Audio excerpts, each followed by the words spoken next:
Assalamualaikum warahmatullahi wabarakatuh. Selamat pagi anak-anak. Bagaimana kabarnya hari ini? Tentunya alhamdulillah diberi kesehatan ya. Nah, sebelum pelajaran dimulai, sekarang kita berdoa dulu. Bismillahirrahmanirrahim. Raditu billahi rabba wa bil islami dina wa bi muhammadin nabiyya wa rasula. Rabbi zidni ilma warzuqni fahma. Amin. Pelajaran kali ini kita akan membahas tentang tanda-tanda balik.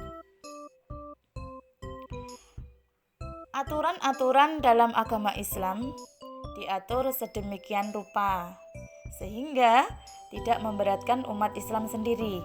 Misalnya, dalam aturan ibadah, siapa saja yang wajib menjalankan ibadah-ibadah tersebut diatur dengan sangat adil oleh Allah Subhanahu wa taala. Siapa yang telah wajib menjalankan kewajiban agama seperti sholat dan puasa, orang yang wajib menjalankan kewajiban agama disebut sebagai mukallaf. Lalu apa saja syarat-syaratnya? Nah, setidaknya ada 3 syarat yang dipenuhi untuk dapat dikatakan sebagai mukallaf. Syarat-syaratnya antara lain 1. Baligh. Yang kedua, berakal sehat. Yang ketiga, telah sampai dakwah Islam padanya. Oleh karena itu, seorang anak kecil dan orang gila belum memiliki kewajiban untuk menjalankan kewajiban agama. Maksudnya adalah tidak diwajibkan melaksanakan ibadah dan tidak dicatat dosanya. Tidak diwajibkan melaksanakan ibadah berarti orang gila akan diwajibkan melaksanakan ibadah setelah ia sadar, dan anak-anak akan diwajibkan melaksanakan ibadah jika ia sudah baligh. Tidak dicatat dosanya berarti seorang anak yang belum baligh dan orang gila yang belum sadar tidak dicatat dosa-dosanya meskipun melakukan dosa. Akan tetapi, ketika orang gila sudah sadar dan anak-anak sudah baligh, maka malaikat atid mulai bertugas untuk mencatat dosa-dosa mereka. Oleh karena itu, menjadi baligh adalah sebuah anugerah sekaligus ujian yang sangat besar dari Allah Subhanahu wa taala. Karena sejak terhitung baligh tersebut, ketaatan kita terhadap Allah dan keistiqomahan kita menjauhi hal-hal yang dilarang oleh Allah Subhanahu wa taala. Mulai diuji. Nah, apa itu baligh dan bagaimana tanda-tandanya? Hal itu akan kita bahas bersama pembahasan berikut ini. Yaitu kita bahas tentang tanda-tanda baligh. Apa itu baligh? Baligh secara bahasa berasal dari kata balagha yang artinya sampai.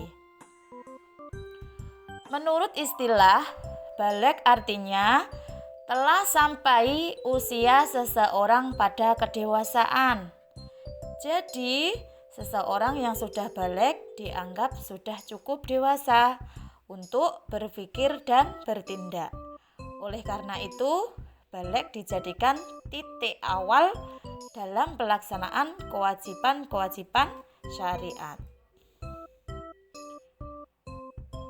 Lalu, apa saja tanda-tanda baligh? Tanda-tanda baligh berbeda antara laki-laki dan perempuan. Nah, adapun tanda-tanda baligh sebagai berikut, yaitu A.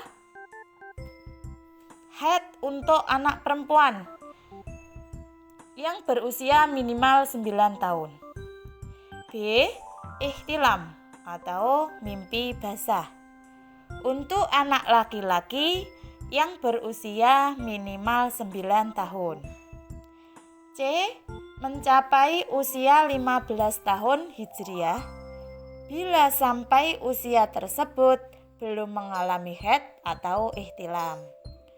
Nah, melihat tanda-tanda baligh seperti di atas, dapat kita simpulkan bahwa setiap orang baik laki-laki maupun perempuan pasti akan mengalami masa balik, baik diawali dengan haid atau ihtilam ataupun tidak. Lalu, bagaimana jika ada anak perempuan yang usianya kurang dari 9 tahun mengeluarkan darah dari kemaluannya? Bisakah hal ini disebut haid? Nah, pembahasan tentang hal ini akan kita ulas pada tema-tema berikut ini. Kita lanjut tentang haid. Sebagaimana telah kita ketahui bahwa salah satu tanda balik bagi perempuan adalah haid. Apa itu haid dan apa saja hal-hal yang berhubungan dengannya? Nah, pada subbab ini kita akan membahas pengertian, waktu terjadinya haid, serta hal-hal yang dilarang bagi seorang wanita yang sedang haid. Kita bahas tentang pengertian haid. Apa yang disebut dengan haid? Secara bahasa, haid artinya aliran atau sesuatu yang mengalir. Sedangkan menurut istilah, haid adalah darah yang keluar dari rahim seorang wanita pada waktu-waktu tertentu yang bukan karena disebabkan oleh suatu penyakit atau karena melahirkan. Warna darah haid biasanya merah kehitaman dan agak kental. Itu adalah warna dari darah haid. Selanjutnya, waktu terjadinya haid. Apakah kamu tahu lama waktu haid? Waktu minimal haid adalah sehari semalam. Umumnya, haid terjadi selama 6-7 hari dan maksimal waktu haid adalah 15 hari 15 malam. Sementara itu, waktu minimal suci antara 2 haid adalah 15 hari 15 malam. Selain itu, usia wanita yang haid minimal 9 tahun sampai ia menopause atau sekitar umur 50 tahun.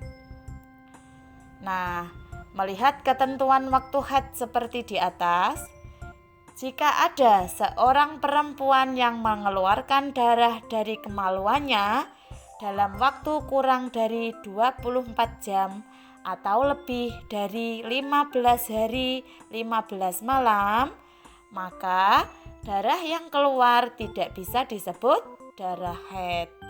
Begitu juga jika ada seorang wanita yang suci dari haid belum mencapai 15 hari namun sudah mengeluarkan darah, maka darah tersebut juga tidak bisa disebut darah haid.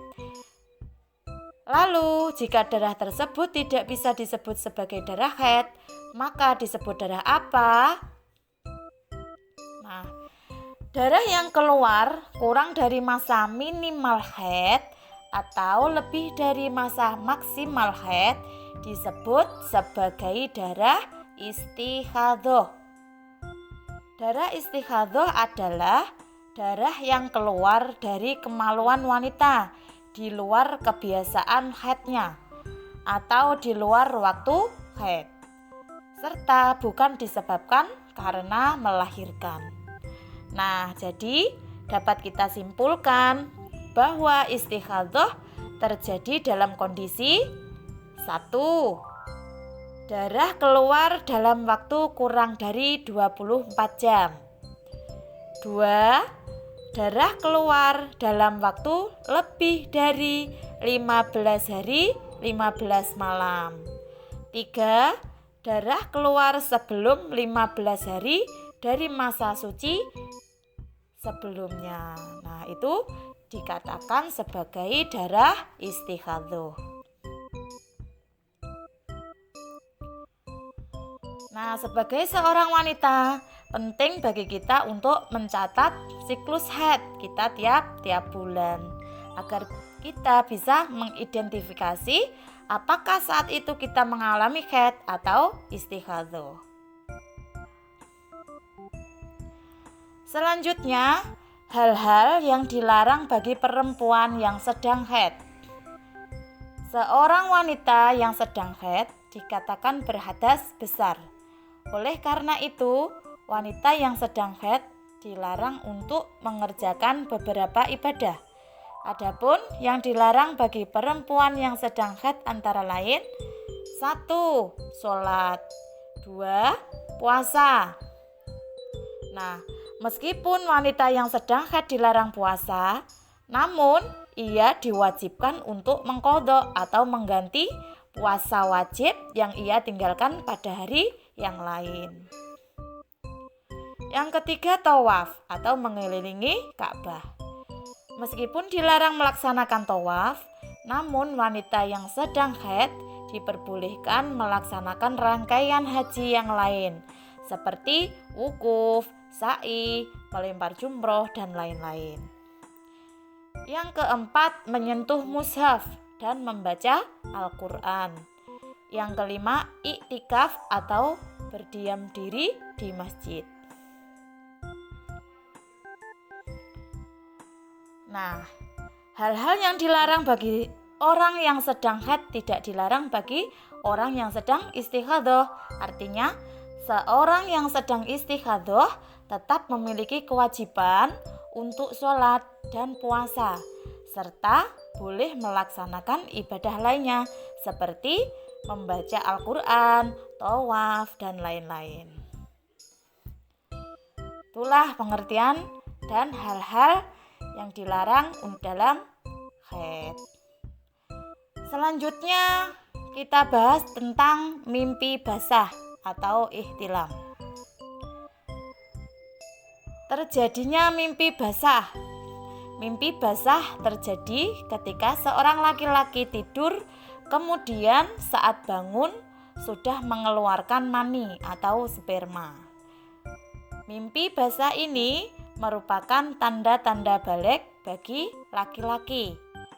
Jadi, laki-laki yang sudah mengalami mimpi basah sudah mulai dibebani kewajiban agama jika ia berakal sehat dan telah sampai waktu dakwah Islam padanya.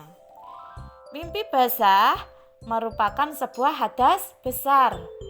Orang yang masih mempunyai hadas besar disebabkan mimpi basah disebut sebagai junub. Selanjutnya, hal-hal yang dilarang bagi orang yang sedang junub atau mengalami mimpi basah. Nah, hal-hal yang dilarang bagi seorang yang sedang junub hampir sama dengan hal-hal yang dilarang bagi wanita yang sedang haid. Namun, berbeda. Perempuan haid yang dilarang untuk berpuasa. Seorang yang sedang dalam kondisi junub tetap boleh melaksanakan ibadah puasa. Jadi, apabila ada seseorang tidur dalam kondisi junub dan bangun setelah subuh, maka puasanya tetap sah meskipun ia belum bersuci. Adapun hal-hal yang dilarang bagi orang yang sedang junub antara lain 1. Sholat 2. Tawaf atau mengelilingi Ka'bah 3. Menyentuh mushaf dan membaca Al-Quran 4. Iktikaf atau berdiam diri di masjid dengan tujuan niat untuk melakukan ibadah bila sekadar melintas atau masih diperbolehkan.